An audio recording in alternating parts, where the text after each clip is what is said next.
What if the next iPhone didn't have a notch, didn't have a pill, and barely had a camera cutout at all? That's exactly what Apple is testing for the iPhone 18 Pro, and if this leak turns out to be real, the front of the iPhone is about to change in a big way. According to recent reports, the iPhone 18 Pro is expected to launch this September alongside a much more expensive iPhone Fold. That foldable model is rumored to cost a crazy amount, so for most people, the 18 Pro will be the real upgrade to watch this year. From the back, the phone won't look dramatically different. Think iPhone 17 Pro, but with new color options like burgundy, darker brown tones, and even purple. Most people won't even notice the change until you flip the phone around. That's where the real upgrade shows up. Apple is reportedly moving Face ID completely under the display. Instead of a big pill-shaped cutout, the only visible hardware could be a tiny selfie camera placed in the top left corner. This allows Apple to keep Face ID just as secure while giving you a much cleaner screen. Dynamic Island isn't disappearing, though. It's become too important to the iPhone experience. Instead of being tied to physical hardware, it would live fully in software. It would also be smaller, since it no longer has to share space with Face ID sensors. The camera system is also getting a major upgrade.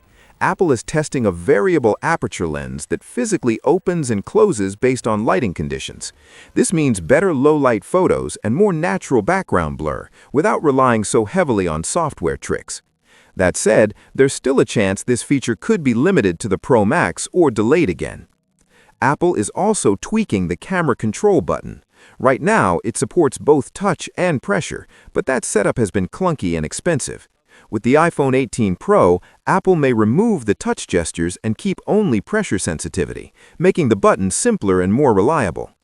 Performance-wise, the phone is expected to run on the new A20 Pro chip built on a 2nm process. That should bring faster performance, better efficiency, and improved battery life. Apple is also replacing Qualcomm with its own C2 modem, which should lead to faster and more efficient cellular connections. One of the biggest changes, though, is happening quietly in the background. Apple is expanding satellite-based connectivity beyond emergencies. In the future, iPhones may rely more on satellites and less on traditional cell towers, making coverage possible in places where signals normally fail. Of course, this is still a prototype. Apple is known for testing multiple designs, and things can change before launch. But one thing is clear, the pill-shaped cutout era is coming to an end. If this design makes it to the final version, the iPhone's front could change more in 1 year than it has in the last 7. So now I want to know what you think. Is a tiny corner camera worth it for a nearly full-screen display? Let me know in the comments, and don't forget to subscribe for more iPhone 18 Pro updates.